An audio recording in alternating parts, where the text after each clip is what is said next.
Hello बच्चों, how are you. I hope कि आप लोग मस्त पढ़ाई कर रहे होंगे, बहुत अच्छे से पढ़ाई कर रहे होंगे।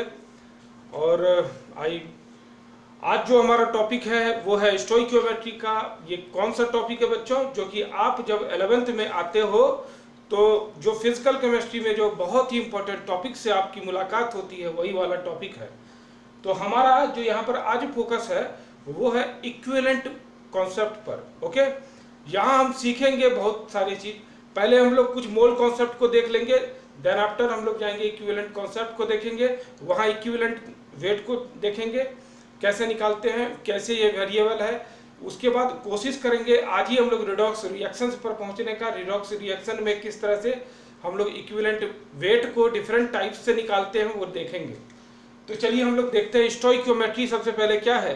ये हम लोग मोल कॉन्सेप्ट में जब आते हैं बच्चों तो हम लोग देखते हैं स्टोइकियोमेट्री। स्टोइकियोमेट्री को अगर हम लोग ब्रेक करें तो यहाँ पर क्या आ रहा है, स्टोइकियोन है ना। स्टोइकियोन का मतलब क्या होता है, element. Metry stands for to measure या फिर कैलकुलेशन, यानी जो एलिमेंट है मास उसके मोल्स का हम लोग कैलकुलेशन, इस स्टडी को हम लोग क्या कहते हैं, स्टोइकियोमेट्री। ओके, तो चलिए हम लोग देखते हैं। अब इसी को हम लोग किस तरह से लगा सकते हैं। आपके पास जो है दो चीज है, एक है मोल कॉन्सेप्ट, एक है इक्विवेलेंट कॉन्सेप्ट, एक है इक्विवेलेंट कॉन्सेप्ट। तो यहां पर अगर हम लोग देखें तो क्या क्या चीज होता है। पहला चीज है कि इसके लिए हम लोग हमें बैलेंसिंग रिक्वायर्ड है ना, बैलेंसिंग रिक्वायर्ड है। चलिए दूसरा चीज क्या है, यहां पर नॉट रिक्वायर्ड है। ओके, अब जो है यहां पर एक और चीज क्या है, यहां पर दूसरा है हमें किसका जरूरत पड़ता है, मोल्स का। मोल्स के लिए मास बटे मॉलिक्यूलर वेट, यही चीज होता है ना, इसका जरूरत होता है। तो यहां पर हमें क्या चीज का जरूरत पड़ता है, इक्विवेलेंट्स का, नंबर ऑफ इक्विवेलेंट्स। तो इसे हम लोग क्या करते हैं, मास बाय इक्विवेलेंट वेट, इस तरह से निकालते हैं। अब इसका अगर एप्लीकेशन पर हम देखें, इसके एप्लीकेशन पर अगर हम लोग देखें तो चलिए हम लोग देखते हैं इसके एप्लीकेशंस को कैसे कर सकते हैं। मान लिया जाए आपके पास अर्बाइटरी रिएक्शंस है, कोई हाइपोथेटिकल रिएक्शन है जो कि ए, ठीक है। यहां अगर हम इसको देखें तो एन, यहां पर क्या है, स्टोइकियोमेट्रिक कोफिशिएंट एम। ये रिएक्शन जब जाता है तो प्रोडक्ट क्या बनाता है आपके पास, क्यू सी, और ये पी कर दीजिए, पी और ये क्यू डी। जहां पर एन एम पी क्यू ये सब जो है आपको, ये सब क्या है आपको, स्टोइकियोमेट्रिक कोफिशिएंट है ना, ये सब स्टोइकियोमेट्रिक कोफिशिएंट है। अब जब हम यहां पर मोल कॉन्सेप्ट यहां लगाते हैं तो हमारे पास एक आता है कॉन्सेप्ट क्या,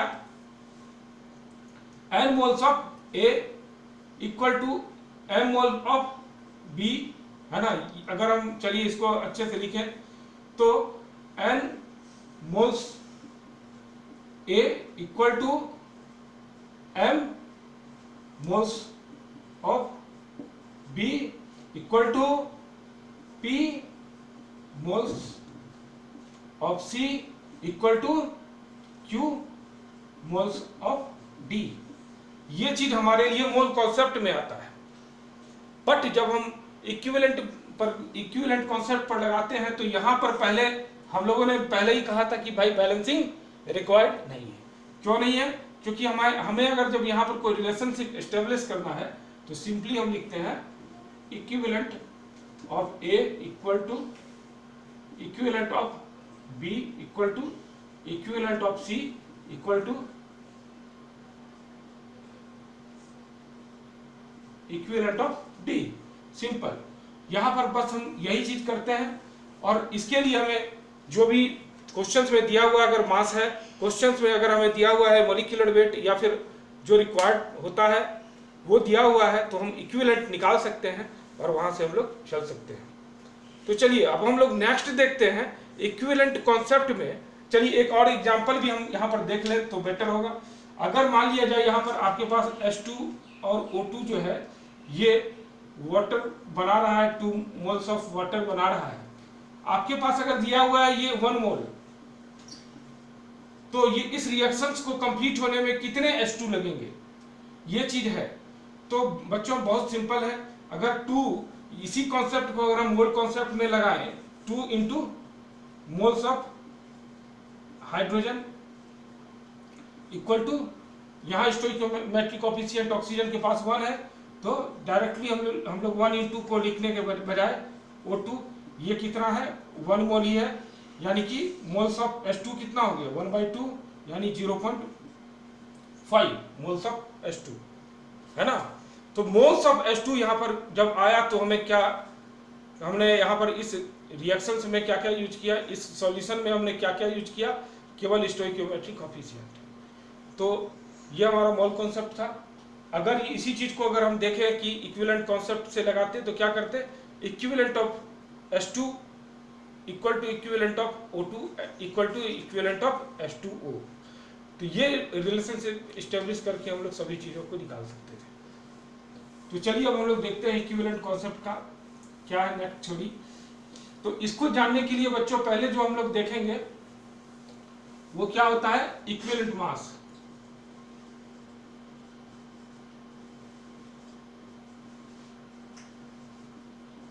ये होता क्या है, इक्विवेलेंट मास जो होता है ये बहुत ही सिंपल चीज होता है। अगर आप इसके थ्योरेटिकल पार्ट को देखें तो होता क्या है ये, तो ये किसी भी कंपाउंड का वैसा मास होता है जो 1 ग्राम ऑफ H2 या फिर 8 ग्राम ऑफ ऑक्सीजन या फिर 35.5 ग्राम ऑफ क्लोरीन से रिएक्शन करता है। तो ऐसे चीजों को जब ऐसा होता है तो हम कहते हैं कि उस कंपाउंड का वही चीज इक्विवेलेंट मास है। ठीक है, वही चीज इक्विवेलेंट मास है। तो आप इसको डेफिनेशन में लिख सकते हैं, बहुत ही सिंपल करके मैं यहां पर डेफिनेशन दे रहा हूं। तो equivalent mass is the mass of a compound which can react और डिस्प्लेसेस 1 ग्राम H2 ऑब्लिक दे दे 8 ग्राम ऑफ ऑक्सीजन और 35.5 ग्राम ऑफ क्लोरीन। ठीक है, क्लोरीन। तो बच्चों ये जो टर्म मैंने कहा ये क्या, अगर हम लोग इसको कोरिलेट करें तो हम लोग इस तरह से कर सकते हैं। अभी हमने तुरंत लिया था, कुछ इस तरह से बनाया था हम लोगों ने, है ना। यहां अगर हम लोग इसको पूरा कर ले बैलेंस तो इस तरह से होता है। इसको हम लोग देखें बच्चों, इसी जो हम लोगों ने कहा कि कोई भी कंपाउंड जो रिएक्ट करे या फिर डिस्प्लेस कर दे 1 gram of H2, 8 gram of O2 और जो क्लोरीन के फॉर्म में 35.5 ग्राम ऑफ क्लोरीन, वो चीज कहा था। चलिए इसी चीज को हम लोग प्रूव करते हैं कैसे। अगर हम इसको H2 को ले रहे हैं तो ये कितना ग्राम है आपके पास, 4 ग्राम है। ओके, ये कितना ग्राम है, 32 ग्राम है। ओके, आपको हमने कहा कि 1 ग्राम ऑफ H2, तो 1 ग्राम ऑफ H2 को देखेंगे। ठीक है, अगर हम लोग यहां पर देखेंगे 1 ग्राम ऑफ H2 तो उसके रेस्पेक्ट में क्या हो जाएगा बताइए। उसके रेस्पेक्ट में आप सिंपल देख रहे हैं कि 1 ग्राम अगर है, ओके, इसका हमें इक्विवेलेंट मास निकालना अगर है तो हम क्या करेंगे, मास बाय इक्विवेलेंट मास। ये H का, इसका भी मास इक्विवेलेंट अगर हमें निकालना है O2 का, इसका 4 ग्राम है, इसका अगर दिया हुआ है 1 ग्राम, इसका मास 32 ग्राम, इसका हमें निकालना है। तो यहां से देखिए इक्विवेलेंट ऑफ O2 क्या आ रहा है, 8 ग्राम, है ना।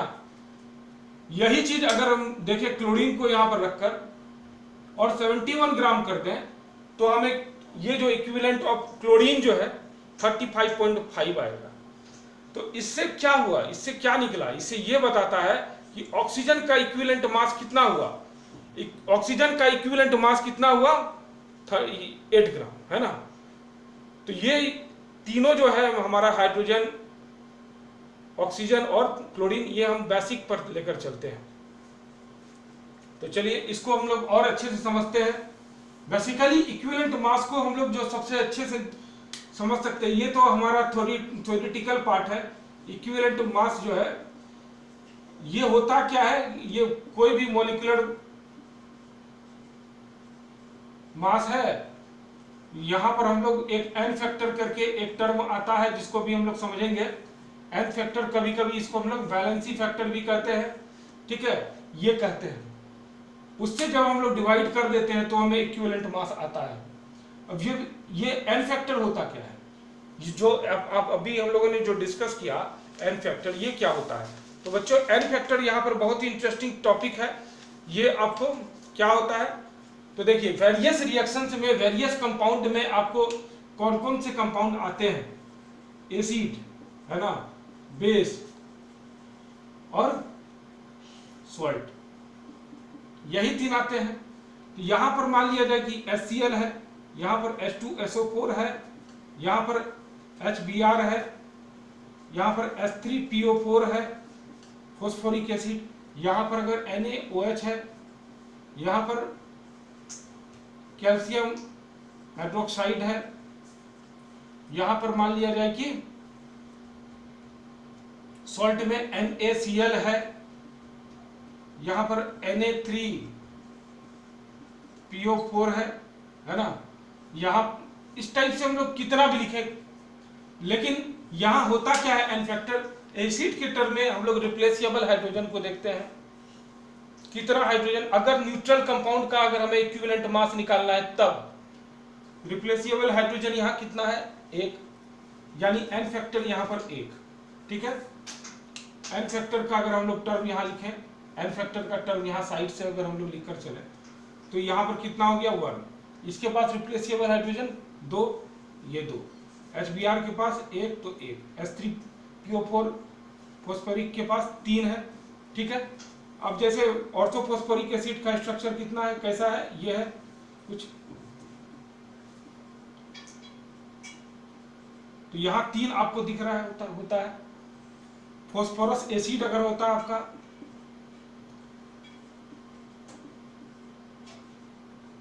कुछ इस तरह से है, तो यहां पर 3 हाइड्रोजन है जरूर, लेकिन 1 रिड्यूसिंग हाइड्रोजन है और 2 रिप्लेसेबल हाइड्रोजन है, तो इसका कितना हो जाता है, 2 है ना। तो इस तरह से हम लोग देख रहे होते हैं कि different number of replaceable hydrogen हो रहा है। जितने रिप्लेसेबल हाइड्रोजन होते हैं उतने आपके एन फैक्टर हो जाते हैं। लेकिन फिर मैं बता दूं, ये न्यूट्रल कंपाउंड के लिए है, ये रिएक्शन डिपेंडेंट भी है, ये चेंज भी करता है, ओके।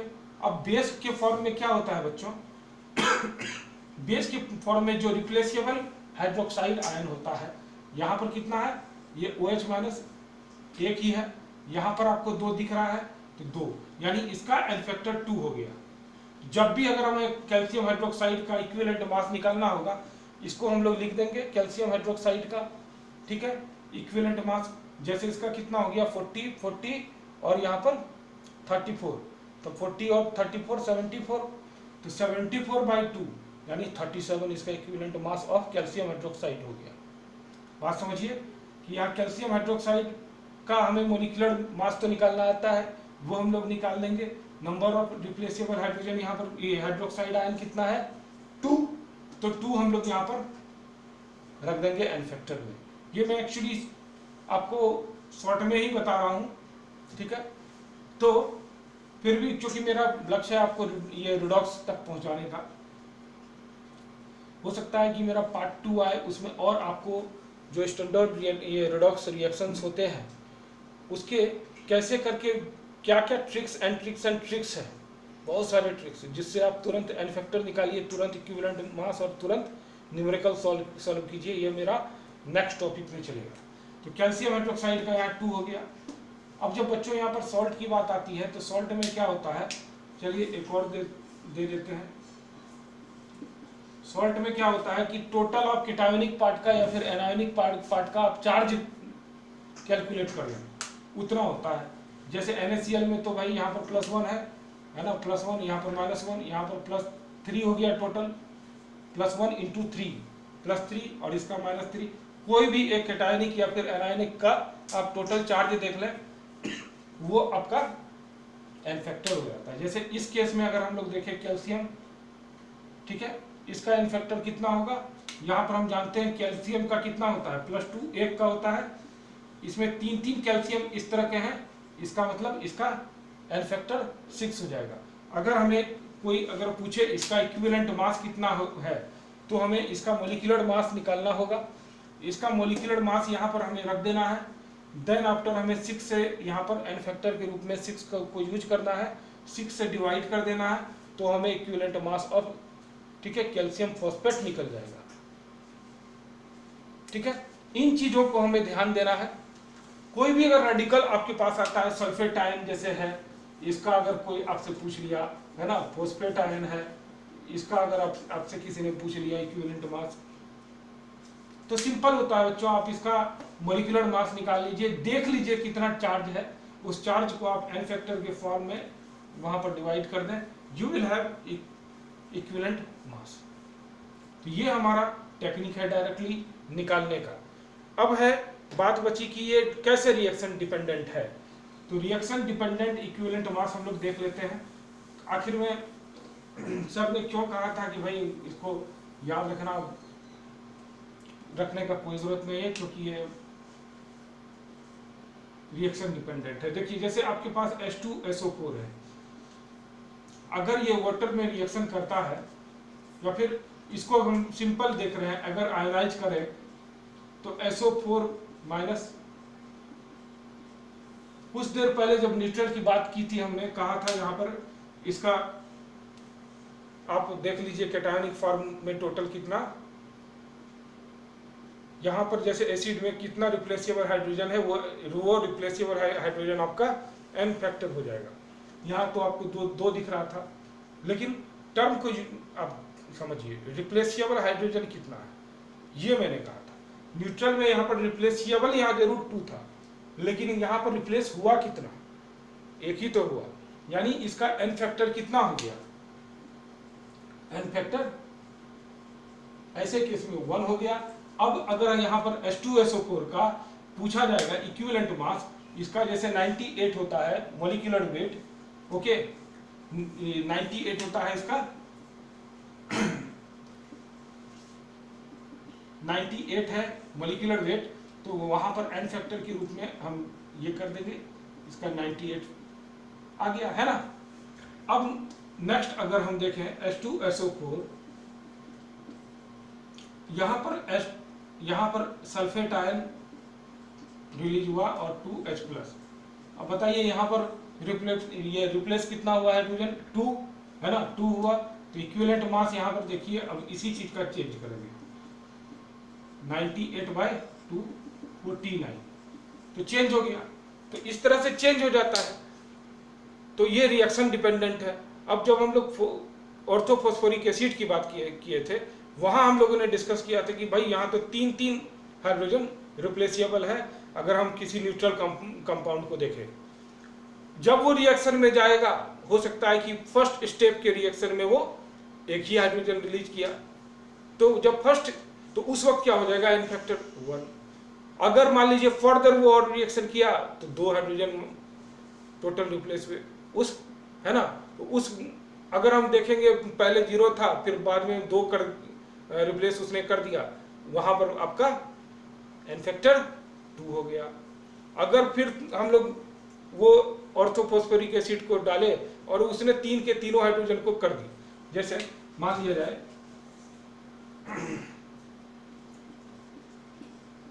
इसका NaOH से हम लोगों ने रिएक्शन कराया और यहाँ पर आपको Na2HPO4 आया और यहाँ पर क्या आ गया, H2O।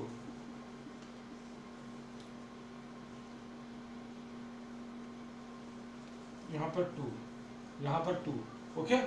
इस तरह से कुछ अगर रिएक्शन आपको दिख रहा होता है, तो यहाँ पर आप देखें कि 2 हाइड्रोजन यहाँ पर रिप्लेस हुआ है ना। 2 हाइड्रोजन जब हो जाएगा तो एन फैक्टर यहाँ पर आपका 2 अब मॉलिक्यूलर, अब इक्विवेलेंट वेट अगर कहा जाएगा तो हम लोग क्या करेंगे, मॉलिक्यूलर वेट बाय 2 सिंपल निकाल लेंगे इक्विवेलेंट वेट। ये आपका हो गया इक्विवेलेंट मास हम लोग कैसे निकालते हैं थ्योरेटिकली, ठीक है। तो नेक्स्ट अब हम लोग देखते हैं बच्चों कि और भी हमारे पास क्या क्या, कैसे करके रिडॉक्स में अगर हम लोग देखें तो ये इक्विवेलेंट मास कैसे कैसे करके वेरी करता है। मान लिया जाए अगर हम लोग देखें यहाँ पर मैग्नीज आयन के लिए, ठीक है, मैग्नीज अगर हमें MnO4, ये MnO4 है, ओके। ये क्या होता है, पर मैग्नेट आयन। पर मैग्नेट आयन क्या करता है बच्चों, ये अगर एसिडिक मीडियम में गया तो यहां पर Mn2+ में कन्वर्ट होता है और N फैक्टर हम लोग लिखते हैं 5। ये अगर न्यूट्रल मीडियम में गया तो यहां पर हो जाता है +4 स्टेट में और N फैक्टर हम लोग लिखते हैं 3। यहां पर अगर न्यूट्रल मीडियम में जाता है तो ये Mn हो जाता है +6 स्टेट में और N फैक्टर हम लोग लिखते हैं 1। डिफरेंट टाइप्स के इसके रिएक्शंस होते हैं, है ना, इसके डिफरेंट टाइप्स के रिएक्शंस होते हैं। जब ये यही चीज अगर एसिड से रिएक्शन किया था क्या हुआ था, तो यहाँ पर एसिड से जब रिएक्शन किया था इसने तो 8H+ यहाँ पर 5 इलेक्ट्रॉन्स लिया था इसने, फिर ये यहाँ पर Mn2+ बनाया, फिर यहाँ पर 4 वाटर निकला। इस तरह से यहाँ पर हम लोग देख रहे हैं कि 5 इलेक्ट्रॉन्स ही लिया, यही 5 इलेक्ट्रॉन्स N फैक्टर है। यहाँ पर मेरा ये कहना है, यानी N फैक्टर, अब आप समझिए कहाँ पर, अब यहाँ पर आपके पास क्रिस्टल क्लियर हो रहा है N फैक्टर क्या है। जो किसी रिएक्शंस में एक्चुअली जो भी इलेक्ट्रॉन्स का शेयरिंग हो रहा होता है, इस कंपाउंड में ये जो चेंजेस आया किसके कारण, क्योंकि इस कंपाउंड ने यहाँ पर मैग्नीज ने इस 5 इलेक्ट्रॉन्स को को रिलीज किया था, ओके। इसका जो ऑक्सीडेशन स्टेट +7 था, यहाँ पर से सॉरी रिलीज नहीं एक्सेप्ट किया था, तो यहाँ पर इस मैग्नीज ने क्या किया था, 5 इलेक्ट्रॉन्स को एक्सेप्ट किया था और वो अपने ऑक्सीडेशन स्टेट को चेंज करके +2 स्टेट्स में आया था। तो यहाँ पर जो हो रहा है इलेक्ट्रॉन का या तो रिलीज या फिर एक्सेप्ट करना या गेन, उसको ही हम लोग कहते हैं N फैक्टर, जो नेट इलेक्ट्रॉन्स का जो हो रहा होता है।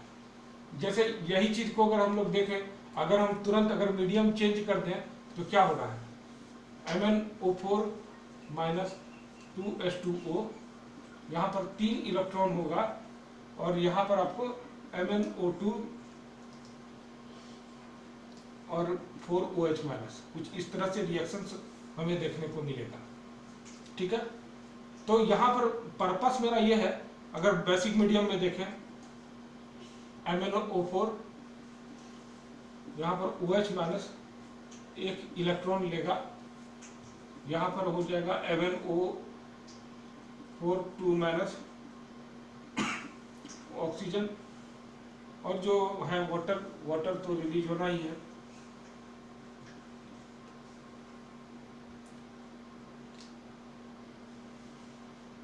टू मोल्स ऑफ वाटर, 2 तो हो गया वहां पर, तो उसको अगर हम लोग यहाँ पर बैलेंस करें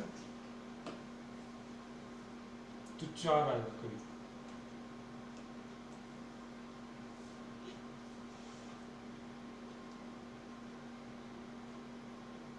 ठीक है, तो चलिए, कहने का मेरा मतलब यहाँ पर ये है, ये बैलेंस थोड़ा नहीं है लेकिन टाइम टेकन है। चलिए, तो यहाँ पर ये मेरा कहने का मतलब है कि यहाँ पर 1 इलेक्ट्रॉन्स का यहाँ पर शेयरिंग हो रहा है, इसके कारण ये N फैक्टर 1 है। सेम कंपाउंड लेकिन हर बार वेरी कर रहा है, ये आपको देखना है। तो कुछ आप नोट कर लीजिए जो कि आपको बहुत काम आता है, कुछ आप जो है इसी में नोट कर लें। जैसे मान लीजिए कि HNO3 है ना, इसका बहुत सारा रिएक्शंस है, इसको आप ध्यान रखिए केवल, हालांकि आपको अक्सर रिएक्शन में मिल जाता है। जब ये कॉन्क है, ठीक है, जब ये कॉन्क होता है तो क्या होता है, तो यहाँ पर 1 इलेक्ट्रॉन ये रिलीज ये ले लेगा, यहाँ पर इस तरह से 1 इलेक्ट्रॉन ये ले लेगा, इस तरह लिखने का मतलब ये होगा। चलिए, नहीं तो इसको मैं और भी क्लियर करके लिख देता हूँ। नाइट्रिक एसिड जो है HNO3 का डिफरेंट टाइप्स का रिएक्शन होता है। जब ये कॉन्सेंट्रेटेड है, ओके, जब ये कॉन्सेंट्रेटेड होता है तो क्या होता है, NO3 माइनस इलेक्ट्रॉन ले लेगा एक, और ये यहाँ देखिए +4, ये +5 स्टेट में था, +4 में गया। तो ये कब होता है, यहाँ पर क्या हो गया, n फैक्टर 1, ओके। जब यही चीज आपका डाइल्यूट होता है तो NO3 माइनस 3 इलेक्ट्रॉन लेता है, और क्या होता है, यहाँ पर क्या बनाएगा, जब 3 इलेक्ट्रॉन लिया तो आप देखिए, आपको चेक करना होगा कितना, कौन सा ऑक्साइड है, तो NO, और n फैक्टर यहाँ पर। अब यहाँ देखिए कोल्ड डाइल्यूट जब हम लोग ले लेंगे NO3 माइनस, तो ये क्या करेगा, 6 इलेक्ट्रॉन्स, ठीक है। और यहाँ पर आपको हाइड्रोक्साइल एमाइन कहते हैं इसको, n फैक्टर 6। अब यहाँ पर वेरी कोल्ड डाइल्यूट ले लेते हैं तो क्या होता है, NO3 माइनस 6 के बदले अब 8 इलेक्ट्रॉन्स, और ये अब आपको बना दे रहा है अमोनियम,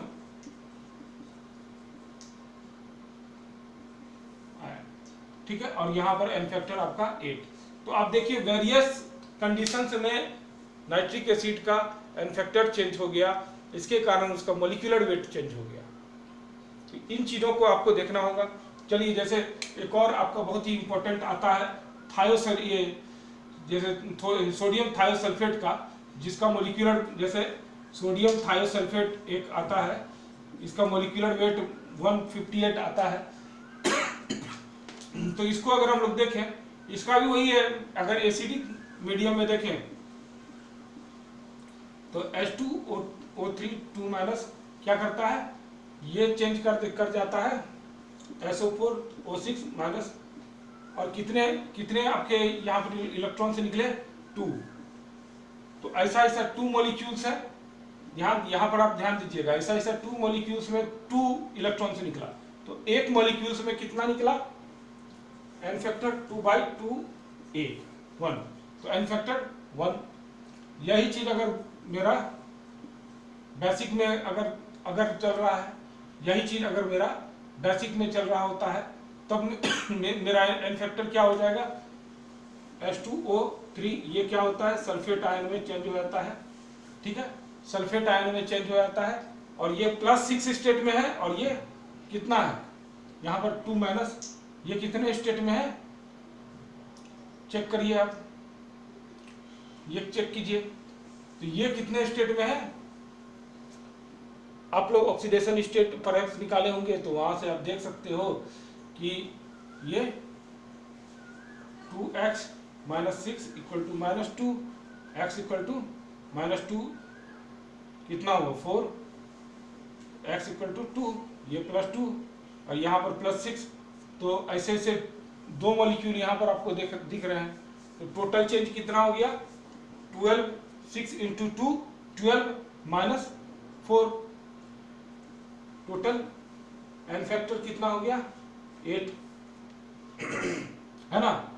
अब यही चीज अगर न्यूट्रल में होता, न्यूट्रल मीडियम में क्या हो जाएगा, बाइसल्फेट,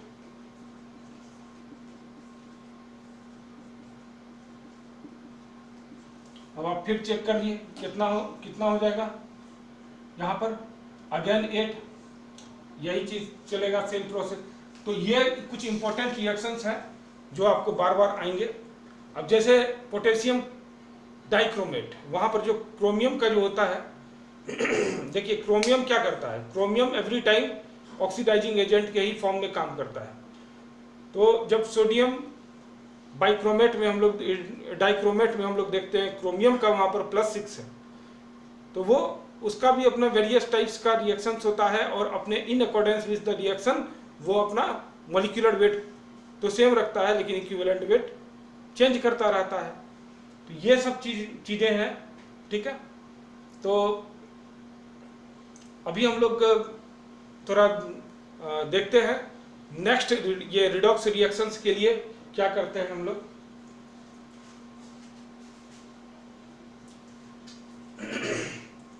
तो बच्चों जो मेरा ये नेक्स्ट जो आएगा अभी नेक्स्ट क्लास, वो मेरा रिडॉक्स रिएक्शंस पर होगा।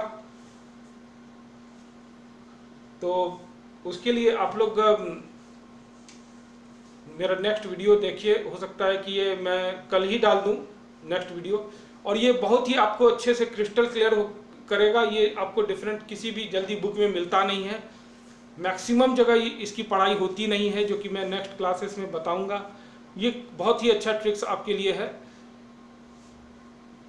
पटना में जैसे मैं भी हूँ, और ऑलमोस्ट मैं जानता हूँ यहाँ पर किसी कोचिंग में ये नहीं बताया जाता। बच्चे को इनफैक्ट जल्दी पढ़ाओ के चक्कर में उसको स्किप कर दिया जाता है, और यही चीज़ आपको जेईई मेंस एडवांस में आके आगे चलकर खलता है। जो एम्स वाले हैं उनको भी यही चीज़ समस्या होती है। तो मैं नेक्स्ट क्लास में इसको अच्छे से कराऊंगा, ठीक है। तो चलिए, और लाइक एंड सब्सक्राइब कर लीजिए अगर आपको अच्छा लगा हो। चलिए ठीक है, all the best, I wish you all the best. चलिए।